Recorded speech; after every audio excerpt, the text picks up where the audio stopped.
नमस्कार दोस्तों, स्वागत है आपका हिंदी नॉलेज शो में। तो दोस्तों, जैसे जैसे गर्मियां बढ़ने की वजह से लद्दाख में बर्फ पिघल रही है, ठीक वैसे ही चीन और भारत के बीच लद्दाख में तनाव चरम पर पहुंचता जा रहा है।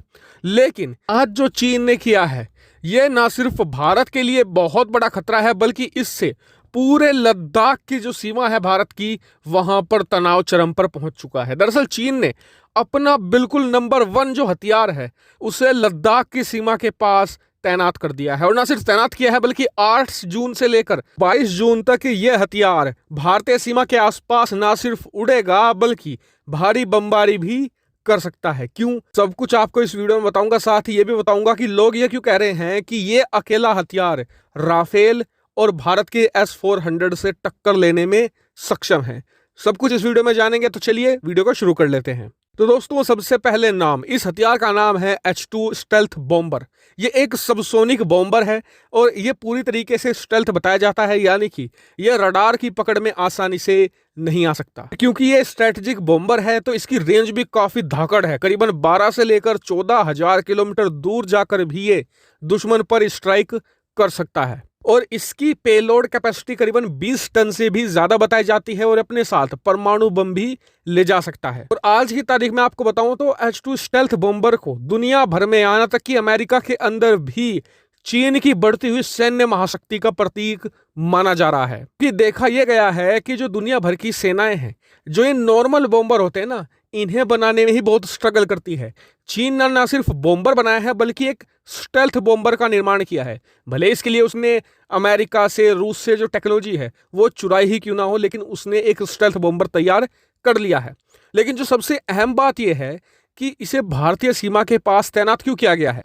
तो देखिए, सबसे बड़ा रीजन तो इसका यह बताया जा रहा है कि चीन इसे हर वेदर में, हर कंडीशन में टेस्ट करना चाहता है, ताकि जो हाल उसके J-20 स्टेल्थ लड़ाकू विमान का हुआ था, जो आज तक लद्दाख में ढंग से उड़ नहीं पाता, वो हाल S-20 बॉम्बर का ना हो। इसलिए लद्दाख का जो बहुत ही हार्श कंडीशन है, वहां पर इसे टेस्ट किया जाएगा 8 से लेकर 22 जून तक। उस दौरान इससे बमबारी करके भी देख सकता है चीन, इससे मिसाइल दाग कर भी देख सकता है। इसके अलावा दूसरा रीजन है भारत पर प्रेशर बनाना। दरअसल लद्दाख की सीमा पर जब से भारत ने राफेल तैनात किया है, तब से चीन यहां पर काफी प्रेशर में था। लेकिन अब S-20 लाकर वो भारत को प्रेशर में लाना चाहता है। तो क्या राफेल को और उसके बाद इस साल के अंत तक भारत में आने वाले S-400 को S-20 टक्कर दे सकता है? तो सबसे पहले बात करते हैं S-400 की। तो S-400 जब भारत में आ जाएगा, तैनात हो जाएगा, तो उसे कहीं ना कहीं S-20 सरपास कर सकता है। स्टेल्थीनेस की बात नहीं मैं कर रहा हूं। दरअसल S-20 की ये कैपेबिलिटी है कि ये दुश्मन से करीबन 1000 किलोमीटर दूर खड़े रहकर भी बमबारी अंजाम दे सकता है। ऐसे में जो S-400 की मैक्सिमम ट्रैकिंग रेंज है वो 600 किलोमीटर ही है, तो कहीं ना कहीं उसे सरपास किया जा सकता है। इसके अलावा ये स्टेल्थ भी है, तो ऐसे में S-400 के लिए ये भी एक बड़ा चैलेंज होगा। दूसरी हम बात करें राफेल की और इसकी टक्कर की, तो देखिए, ये बात बिल्कुल सही है कि राफेल स्टेल्थ नहीं है, ये स्टेल्थ है। लेकिन कहीं ना कहीं राफेल लड़ाकू विमान है, तो उस मामले में उसे बड़ा एज मिलता है। दरअसल जो बॉम्बर होता है ना, ये काफी बड़े साइज के होते हैं। ऐसे में ये बहुत तेजी से मूव नहीं कर पाते। राफेल भले ही इसे रडार पर ना देख सके, लेकिन बात होती है क्लोज कॉम्बैट की। मतलब कि अगर ये कहीं से आ रहा है और राफेल जब पेट्रोलिंग कर रहा हो, इसे देख ले, तो फिर S-20 का बच पाना नामुमकिन है। कि S-20 एक बड़े साइज का बॉम्बर है, वो तेजी से इधर उधर मूव नहीं कर सकता मिसाइलों से बचने के लिए, ना ही वो तेजी से वापस मुड़ सकता है। तो ऐसे में राफेल पर जिस पर बेहतरीन मीटियोर मिसाइलें लगी हों, वो बड़ी आसानी से S-20 को ध्वस्त कर सकता है। तो कहीं ना कहीं S-400 के मामले में S-20 को एज है। लेकिन जब राफेल की बात आती है, तो देखिए, उससे नहीं बचा जा सकता। एक बात तो तय है कि S-20 कहीं ना कहीं भारतीय वायुसेना के लिए, भारतीय थल सेना के लिए एक बहुत बड़ा चैलेंज बनकर आया है।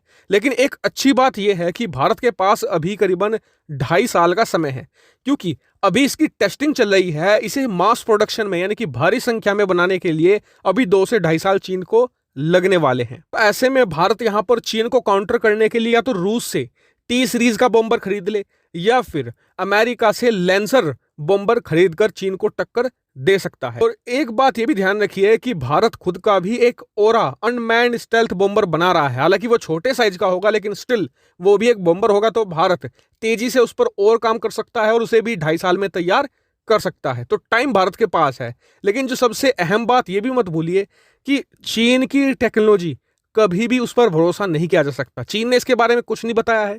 जब ये 2 से ढाई साल बाद आएगा तभी हमें पता चल पाएगा कि कितना स्टेल्थ है। कि चीन अपने हर हथियार की ऐसी ही हाइप बनवाता है जैसे उसने J-20 की बनाई थी। 2017 तक ऐसा लग रहा था कि J-20 से बेहतर कोई जेट नहीं, लेकिन 18-19 आते आते पता लगा कि J-20 एक कबाड़ से ज्यादा कुछ नहीं है। तो हो सकता है कि S-20 भी एक कबाड़ ही निकले। लेकिन भारत को चाणक्य नीति की वो बात याद रखनी है कि कभी भी अपने दुश्मन को कमजोर ना समझे, हमेशा उसे ताकतवर मानकर ही चले और अपने आप को उससे ताकतवर बनाने की कोशिश करें।